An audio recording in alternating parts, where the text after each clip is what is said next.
The night was dark over the Atlantic. Air France Flight 447 vanished from radar. No distress call, no trace. One moment, it was a routine flight. The next, it was gone. In Paris and Rio, families waited for loved ones who would never arrive. The world awoke to a mystery.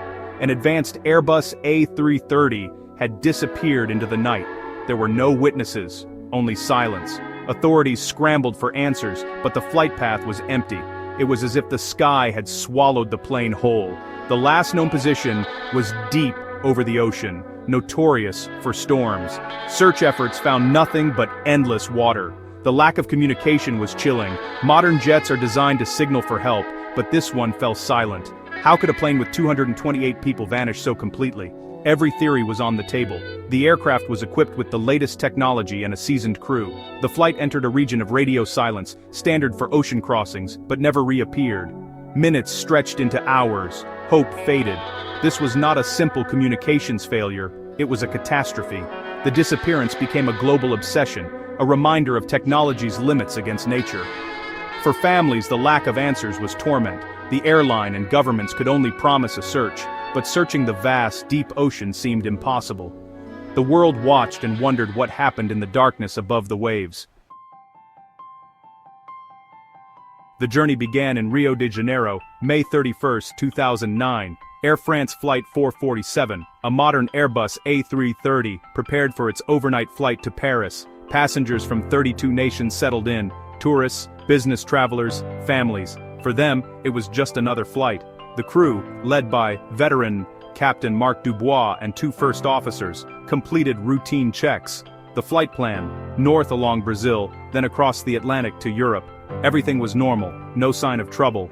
The plane climbed into the night, leaving Brazil's lights behind. Passengers relaxed, attendants served meals, and the pilots monitored instruments. They entered the Intertropical Convergence Zone, known for storms, but nothing unusual was expected. The first hours were uneventful. The crew discussed weather but saw no major threat. Navigating tropical storms was routine. No one on board knew they were heading toward disaster. The flight continued, unaware of the fatal chain of events ahead. As Flight 447 entered the Intertropical Convergence Zone, the crew navigated around storm cells using weather radar. But these storms hid a unique danger: invisible ice crystals at high altitude. The radar couldn't detect them, they were too small. The plane flew into a cloud, dense with these crystals. On the aircraft's exterior, pitot tubes measured airspeed. The ice crystals overwhelmed the pitot tube heaters, blocking them. Suddenly, the airspeed sensors sent faulty data to the cockpit computers. The autopilot, unable to trust the readings, disconnected. The pilots were thrust into manual control, in darkness, with unreliable instruments. The storm's hidden threat had struck. The plane's brain was confused. The pilots were about to face a crisis. The autopilot's loss was the first domino. The crew now had to fly manually, relying on their training and instincts, but the information they needed most, their speed, was gone. The storm had set the stage for disaster. In the cockpit, alarms blared as the autopilot disengaged. The flight control system switched to a basic mode. Many safety protections were lost. The pitot tube's failure meant airspeed readings were erratic. The pilots, Bonin and Robert, faced a confusing barrage of warnings. They were flying manually, in a storm with unreliable instruments. The captain was on a rest break, leaving the 2 first officers to handle the crisis. The correct response was to maintain a safe pitch and power, but confusion reigned. Instead of focusing on flying, the pilots tried to diagnose the problem. The sudden demand for manual control created cognitive overload. The crew struggled to understand a situation where the key data was deceptive. Amid chaos, Bonin made a critical error. He pulled back on the side stick, raising the nose. The plane climbed steeply, losing speed rapidly. The stall warning blared. "Stall! Stall! Stall!" The correct response, push the nose down, was not taken. Conflicting warnings added to the confusion. One suggested overspeed, another warned of a stall. The pilots trusted the faulty instrument, ignoring the real danger. Bonin kept the nose high, locking the plane in a deep stall. The captain returned, but the situation was dire. The cockpit was a scene of confusion. The crew couldn't explain what was happening. The plane reached its peak altitude, nearly 38,000 feet, with almost no forward speed. It was on the brink, about to fall from the sky. The fatal error had been made. The airliner began a catastrophic descent, not a nosedive, but a flat, stalled fall. The plane dropped at over 10,000 feet per minute. Inside, passengers experienced weightlessness, then terror. The engines roared, but the plane was unresponsive. The pilots never realized they were stalled. The warning was intermittent, adding to their confusion. They never pushed the nose down to recover. For 3.5 minutes, the plane fell. The captain tried to make sense of the chaos, but it was too late.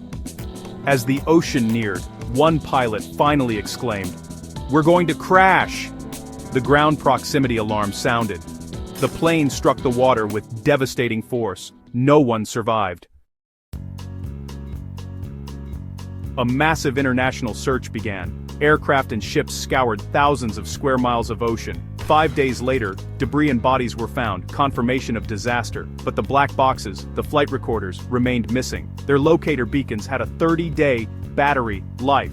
But the ocean was over 13,000 feet deep. Submarines and sonar searched, but the pingers died before the boxes were found. The first search ended in failure. The truth seemed lost. The French BEA refused to give up, launching new campaigns with advanced technology. For nearly 2 years, the mystery endured.